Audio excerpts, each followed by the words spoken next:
tukipigwa. Listen, Arsenal have always been a people's club. The fact that you guys used the white jerseys was in lieu to end the knifing crime in London. Yes. Bro, Kai Havertz performance probably increased those crime rates.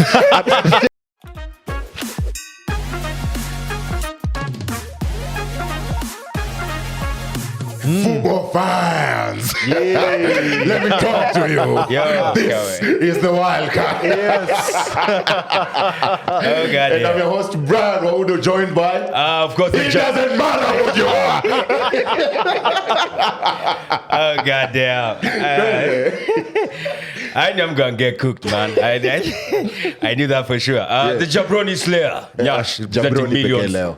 And millions of frustrated Arsenal fans. And if you've been listening to FPL, I'm the best FPL manager in town. Okay, remember this episode has been brought to you courtesy of Sport Pesa. Yes. And before we get to unpack the gist of our content-laden show we have for you, of course, kama kawaida pale comment sections, question of the week. What was the scoreline when Villa last visited the Emirates? Because this weekend, there is a big game on Saturday. Arsenal at home taking on Aston Villa. Type up in the comments what that scoreline was. I think the agenda was set even before. Like, we already know what to expect. It's all in place. Like it's all set in place. And gracious enough as a host I am, I will let you guys talk. Because topic of the day is trophies are slipping away from the Arsenal. Yeah. Speak about speak about Stoke City. Please do so. Stoke City, I think, are languishing somewhere in Championship. Let me talk about the Arsenal. We lost last night. Oh, is it last night? On Sunday. Last weekend. Yes. To Manchester United, second trophy, I feel like imetutoka. Not I feel, actually imetutoka. Yeah, in real life. It's done. Carabao Cup, hiyo ndio na feel kama imetoka. And now we just have the Champions League and the Premier League. But even when the season began, I think I just wanted the Premier League and the Champions League. So bado niko tu kwenye niko. It's only that now I'm in sort of a crisis. Yeah. Once again, give credit to Manchester United. No, Arsenal. No, you know, like, defend your team. This is the worst Manchester United side in Premier League history. Yes. I do not understand how we cannot beat such a jabroni side. Like, they absolutely suck. But somehow we just can't beat them. And to me, that's why I always say Arsenal have never been a big club. I say time and time again, I get hate for it. Look at it this way. That's a lie. We've not won the league since 2013. Yet, we've been to 2 Carabao Cup finals, won them both. Okay. We've been to 3 FA Cup finals, won 2 of them. The City won treble, won ndo tuligeuziwa. You've been to 2 Carabao Cup finals? 2 Carabao Cup finals, won both of them. Mourinho and Ten Hag. Oh, okay. Yeah. We've been to 3 FA Cup finals, won 2 of them. We've been to 2 Europa League finals. De Gea cost us 1 because he couldn't save a goddamn penalty. But at the end of the day, we've managed to still stay at the helm of football, even in our banter era. In them 21 years, what have you done? Apart from being top 4 merchants. And winning the FA Cup. I said it. The board was always satisfied with Wenger post 2004 because Wenger always delivered top 4. But once he got back-to-back Europa, you moved him on. Yeah. And now it's the same case with Arteta. He won Emery's FA Cup and now he's become a top 4 It's not Emery's FA Cup, it's his cup. He won it by himself. He won Emery's FA Cup. How is that Emery's cup? Because those were Emery's players. What was he coaching them? With his own players. Was he coaching them? With his own players, he's not made it past the 4th round. So this is Ten Hag's side that beat Arsenal? No, this is Amorim's coach 3-4-3 system. So the opposite side is quite evil. I think there's just so much happening in Arsenal right now, and Arteta squeezy anaanza kukaa nikaa anatetea the board or the owners, to be honest. The way he gives those press conferences, he's kidogo starting to look like Ten Hag. You know, I used to criticize Ten Hag because of the jabroni takes he used to have after a match. Yeah, exactly. Oh, we are the better team. We deserve to win. He was always saying that. Yes. I'm getting the same vibe with Arteta. I don't know why. He comes every now and then, says, if you look at the stats, Arsenal should have been the one that is winning. If you look at the size of this Sport Pesa ball, and more. It should be a millionaire. You get me? Like, why? The most basic thing is put the ball in the back of the net. Against Manchester United, I think he had 20-something chances. Yeah, you guys had like 25 chances all through. Only, I think, 7 were on target. Against Newcastle, we had 23. Only 7 were on target. 23 chances and 0 goals. Like, it's so obvious. Get a goddamn striker. And now you put ourselves in a situation where you have to sign a striker now. See, yes, I'm Shakufa. I mean, not for 3 days. He can 3 months. Not literally, like figuratively. Like, he's dead, he's gone. Amekumbuka Christmas imeisha, amerestore factory settings. So we have to get a striker now. If Arteta does not get that, then, I mean, he's in hot soup. I mean, I feel like Arteta out is loading, surely, but slowly. Arteta out is loading, but guys, come on. Give me any season where you felt like Arteta did not push Arsenal to become a better club. This season. So this is the first time that we're experiencing something of the sort. Yeah, but it's 5 years in. So basically what we've just proven is for the last 5 years, Arteta has been making Arsenal a better club. Yes. But this one time when he's supposed to get us over the line, just do the basic stuff. Just get a goddamn striker. I don't know who's supposed to be blamed here. Is it him? Is it Kina Kronke? Is it Kina Edu? I feel like it's everybody. What about the guys on the pitch? Because I always talk about players on the pitch when it comes to United's woes. Yeah. I always talk about players on the pitch. Havertz. You always talk about the owners as well. Havertz. Yeah, but the owners always give us big money signings. Don't say that. You always talk about the guys. You but also the talk about owners the always owners. give us big money signings. Shai Havertz. I mean, is this guy a Premier League player? Bundesliga tax inapiga vizuri sana. Surely, back to the Brighton game, I remember, apart from the Nwaneri chance and the Thomas Partey header in the 86th minute, Human did sodol. Newcastle game, there was the Martinelli one-on-one, and there's also that Havertz chance. Yeah. And then in the United game, Buddha. he was chance after chance after chance. Hadi Odegaard alichoka kufanya ile flick yake. I mean, seriously, what is going on with Kai Havertz? You are saying I called Kai a king somewhere. You called. I did not call that nigga a king. Akiwa Arsenal. Wildcard fans, run it back to Giamini Eldoret edition during the Euros. Must have been, the Euros. Yes. For the national team. Not for Arsenal, right? So when he wears the white of Germany, he's a killer. He's a but killer. when he wears the white, the fake white of Arsenal, He's pretending to becoming be like Madrid. First of all, your kid by the Ikue band. We don't want to see that kid ever again. Let me tell you, but bro. I won it last night. Listen, Arsenal have always been a people's club. The fact that you guys used the white jerseys was in lieu to end the knifing crime in London. Yes, bro. Kai Havertz's performance probably increased those crime rates. but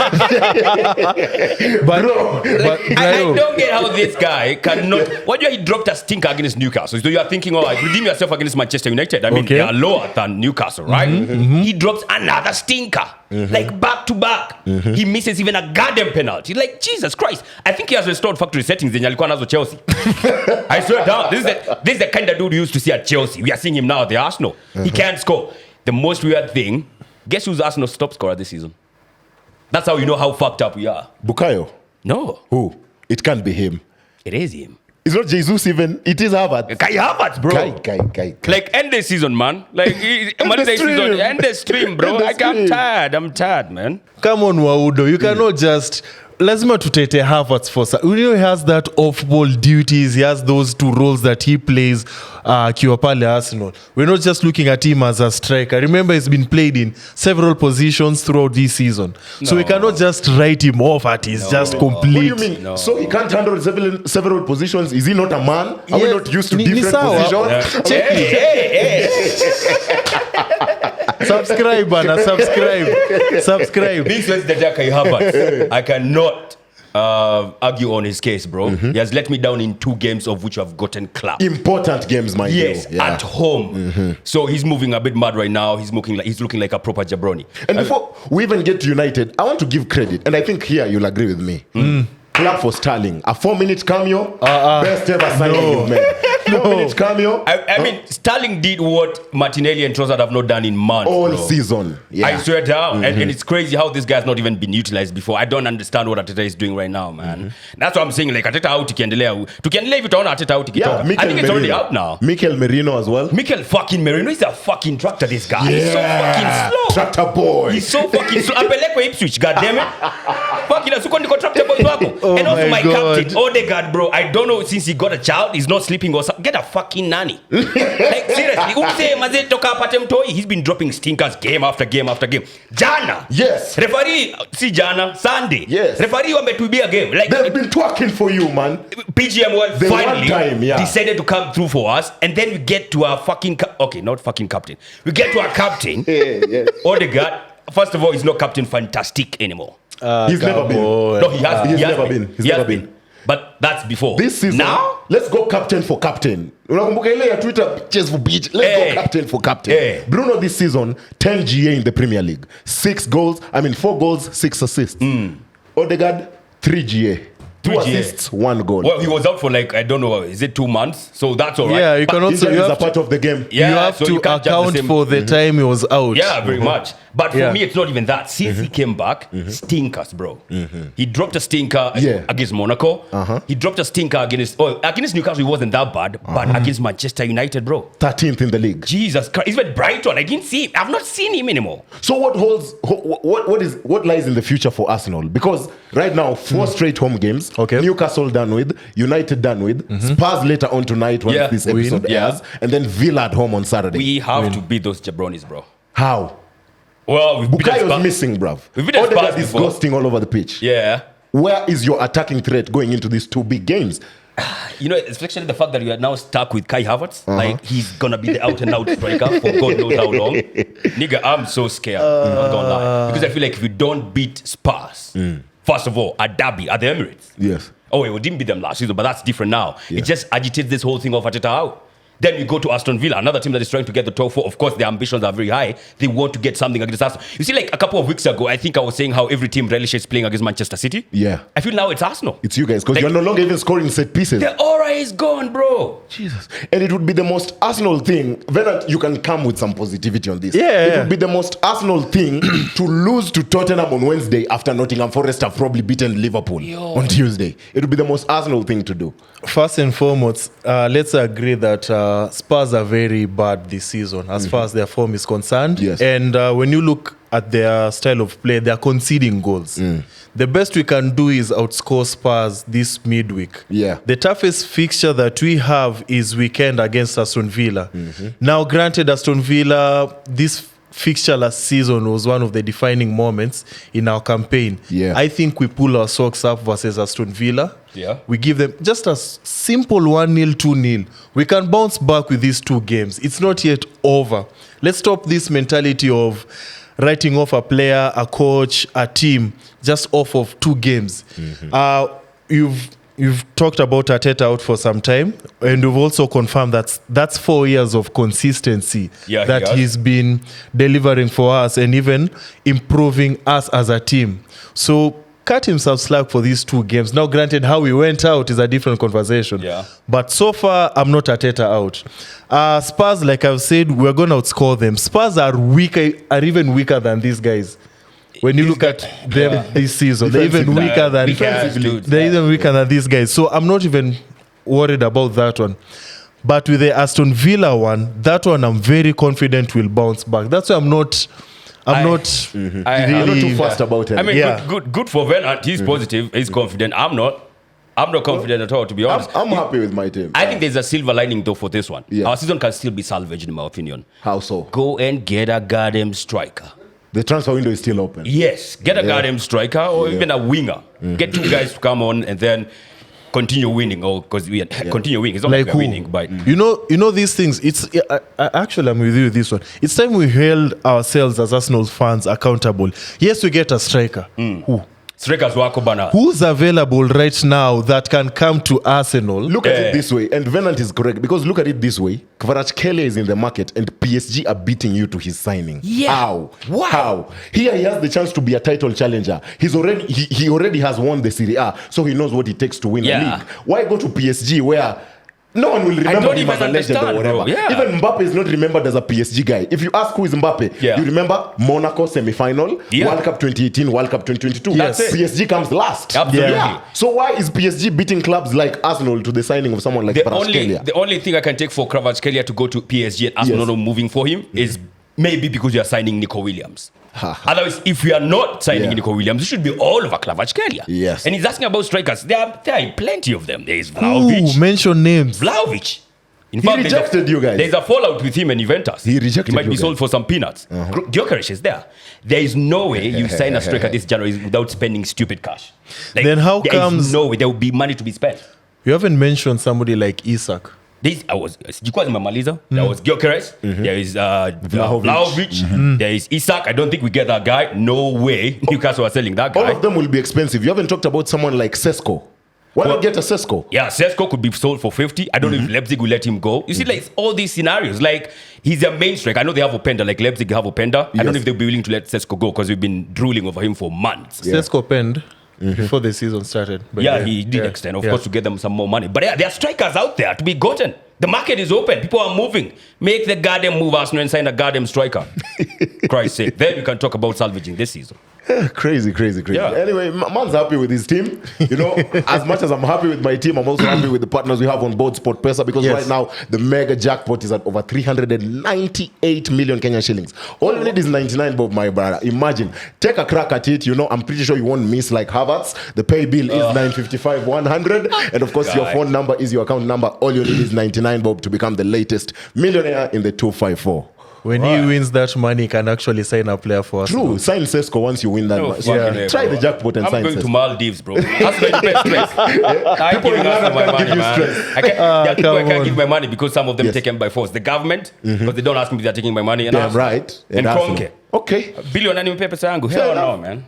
I've had my fair share of banter. Yeah. I think it's time Venant has his fair share as well. Today's show is probably going to be the worst show for you, because what happened in the Spanish Super Cup? Oh my God.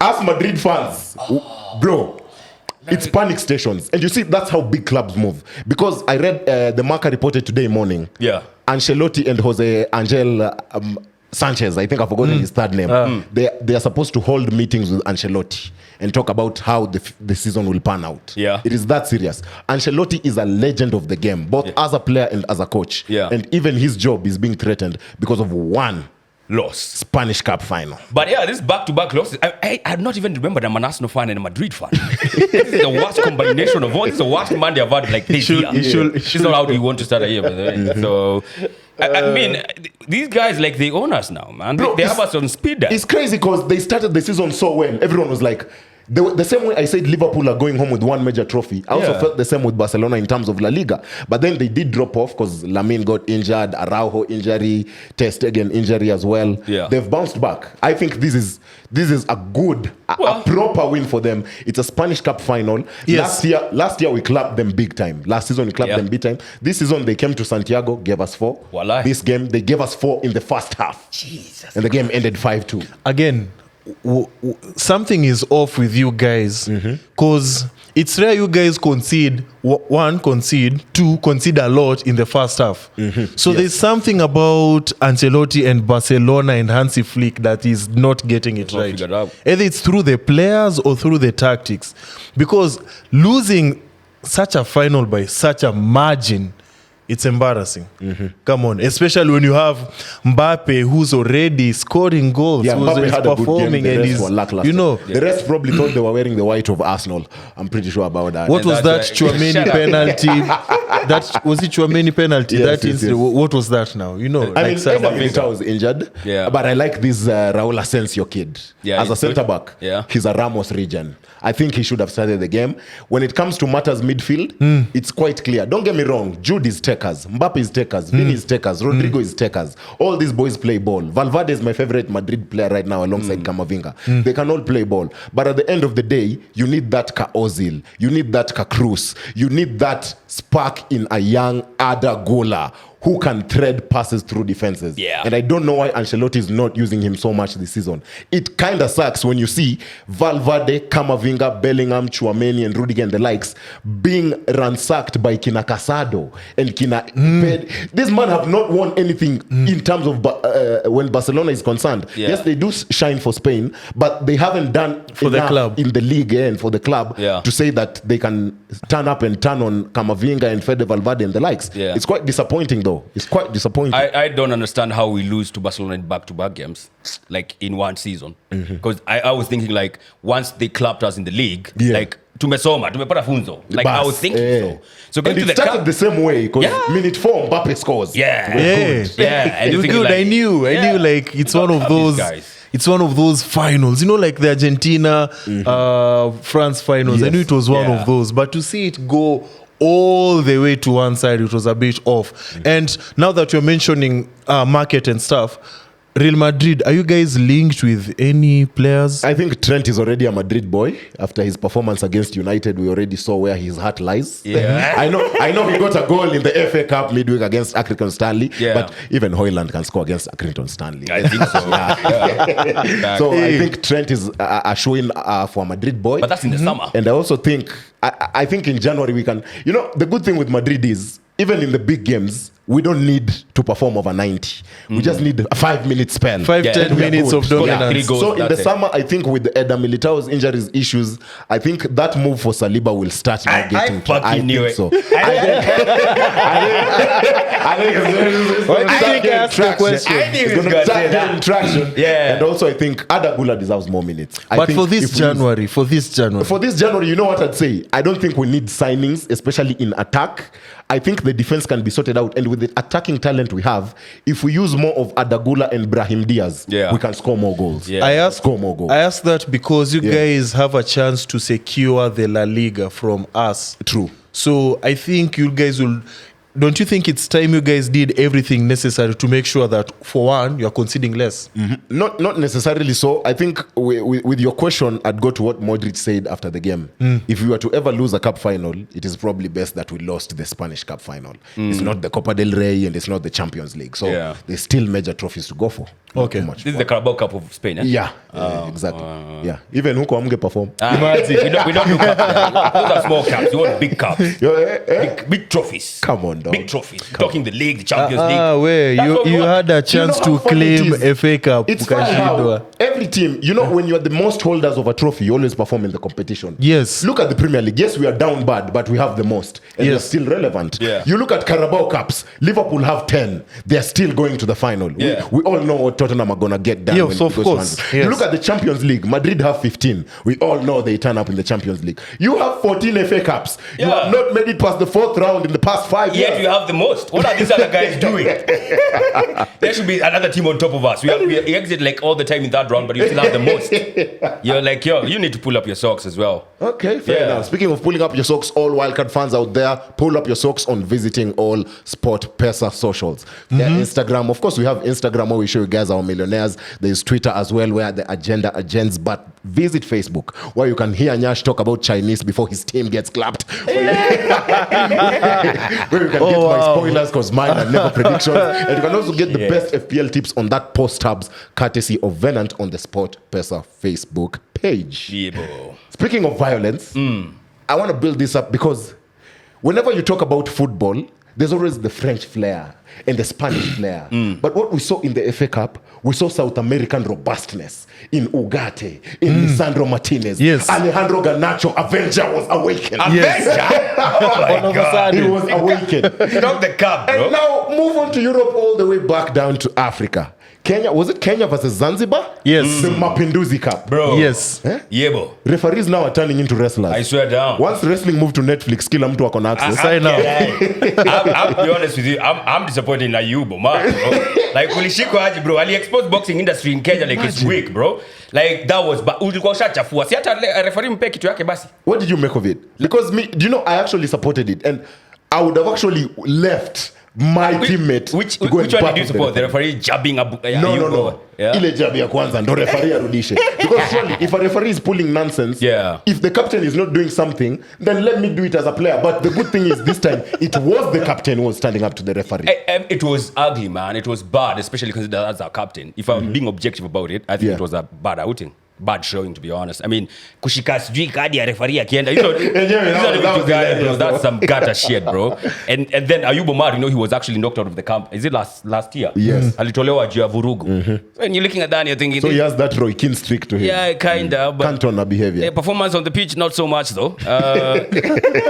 So it was a bit ugly, man. But the referee was moving mad as well. I've never seen such kind of shit, bro. Like a 6-6 na kaendelea kuref. But what do you expect? He's not Anthony Taylor, where when the fans attack you in the airport, you start crying. He's a man on his own. He had to fight back. Yeah. But I mean, it was just ugly, man. It's just a fucked up game. And then 15 minutes. Waliongeza 15 minutes. I'm like, 15 minutes imetoka wapi? Si alikuwa amejam. That referee, man, was just... But someone was saying that's a normal scene in Tanzania. I don't know how true that is. They're used to that. Yeah, they're kind of used to that. But it was just ugly, man. It was a poor side. So what would you have expected to happen? Because these people also have feelings, man. Would you expect him to react the way Bruno reacted after that Jesus foul? Because all Bruno did was just throw his boot to the ground. throw his boot, and he was carded. Who, Ayub? Instead of shika referee and stuff like that. Maybe that. I don't think it was a good I don't think it was a good showing for him, to be honest. Especially as captain. As captain, of course, unaelewa amekasirika and all that stuff, but that's not how you do it. I don't think that's how you do it. But still, I mean, it was just a poor showing as well from the referee. Like kupiga watu mangumi sasa. I support it because if I was in his shoes, I'd have done the same thing. Only difference is me connect. I think alipata Ayuba alikula jab, bro. I think Ayuba alipatikana, bro. But still, it's just crazy, man. I think this tells me that we need to learn or to be taught emotional intelligence in sports. Yes. Because as much as we can be emotional, be it the good side, where we've scored a last minute goal, or be it the bad side, like what happened. Yeah. There's that form of emotional responsibility that has to kick in. You have to kumbuka, like you're representing the club. True. We are out here. We're representing the country. We are out here. We need to, save face and look good, as well as play professional football. But now this whole going back and forth with the referees, you also we're building reputation as Kenya. Yeah.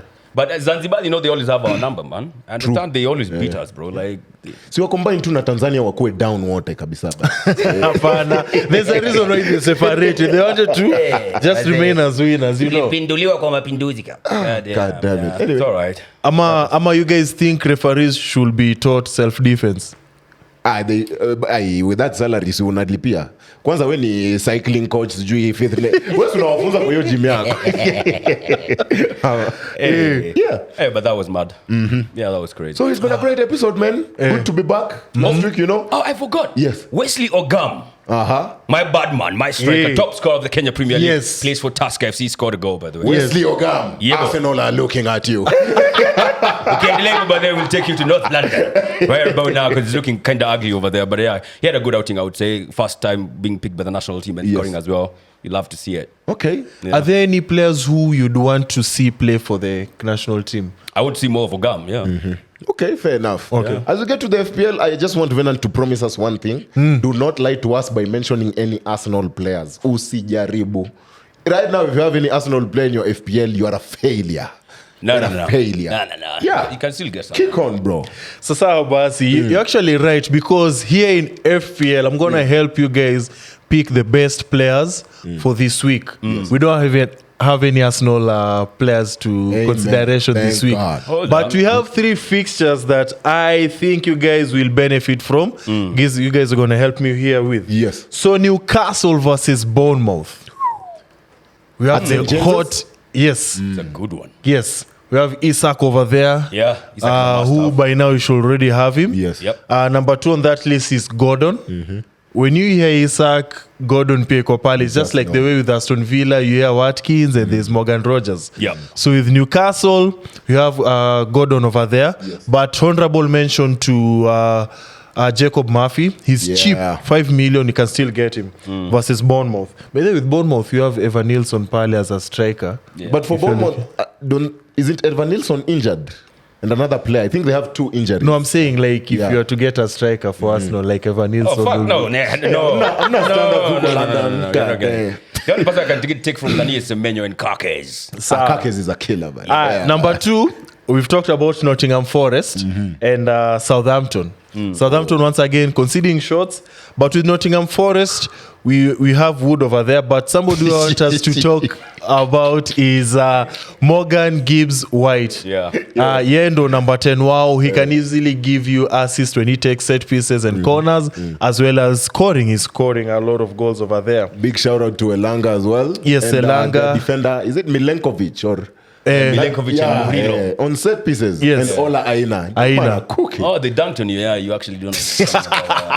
Go on. Chelsea are playing Wolves. Come on. Another 6-2?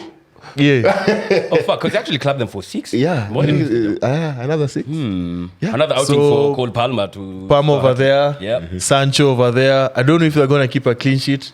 Yeah, I doubt it. Jackson is on 4 yellow cards by there. So as much as you're buying him, just beware of that. But you're Isha. Game 19 imepita. Okay. Yeah. Okay, then honorable mention, maybe talk about Brentford and Liverpool, and talk about Mbeumo and Wissa because they're scoring and their home form is good. And then lastly, Man United versus Brighton. You can help us now here. Because I have Bruno. Simple and plain. Kane, Bruno, Ahmad, and Jay-Z, god damn it. Yes. Banger, Acha which nene banger. na watu wengine. Yeah. Banger. Yeah. So that's pretty much prepared. What this happened last week. time we played Brighton? It doesn't matter what happened. We had Ten Hag. What do you guys? You haven't mentioned. There's something I wanted to ask about before we even get to trivia. Light note. Salah. We've been seeing Salah versus Hazard, Salah versus Thierry Henry. Yes. Where I stand, Salah is just a statistics guy. If he was to win the Ballon d'Or, then it would be vindicated that Haaland also deserved the 2022 Ballon d'Or. Why do you Because say look that? at it this way. Yes, he gives us the goals, he gives us the assists. But over 90 minutes, do we really see him the way you could see a Hazard over a whole game? Do we really see him the way you could see a Ronaldo over a Rooney over a whole game? But don't He you just think pops up and gets the goal. Trivia master. Weka maswali ngumu zaidi juu mzara poke ni nini? Lazima kila mtu apate stray.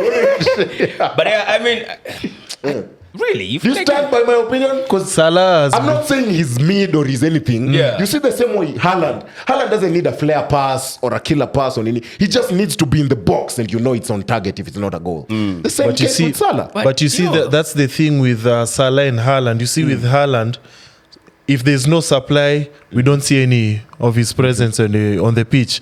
But with Salah, we can see that attempted assist. We Over can see 90 that minutes. crossing. Yes, even versus you guys. You remember by the he was time in Dalo's pocket. by the time He actually Salah, did but go it's for it. sour, Yeah. but exactly. There's a reason why you say he was in Dallas, because he was trying to move even though alikuwa amewekwa. He needed a penalty. Kuna other players who we don't even see that, and that's where Haaland steps in. I think- but Salah has been I'll take you uh, back to just two instances. There's some stupid ass goal he scored against Watford. You recall Oh, that one? that's, I remember 2018 or was it Then he 2019? pulled- I don't know which Yeah. one was first. Was it City or Watford? Then he pulled the same against City. No, against Spurs. It was Spurs. Then It was City Watford, first, then Spurs. then Watford. Yeah. There's also a time he scored a heck of a goal against Everton. The Chelsea one, I remember the color. Zinakaa zile pia Henry unakumbuka Henry akitoka wasi wa Spurs, kitoka wasi wa Liverpool. They're looking Oh, kind no, of this so I Arsenal can't fan. say he's just a moment guy.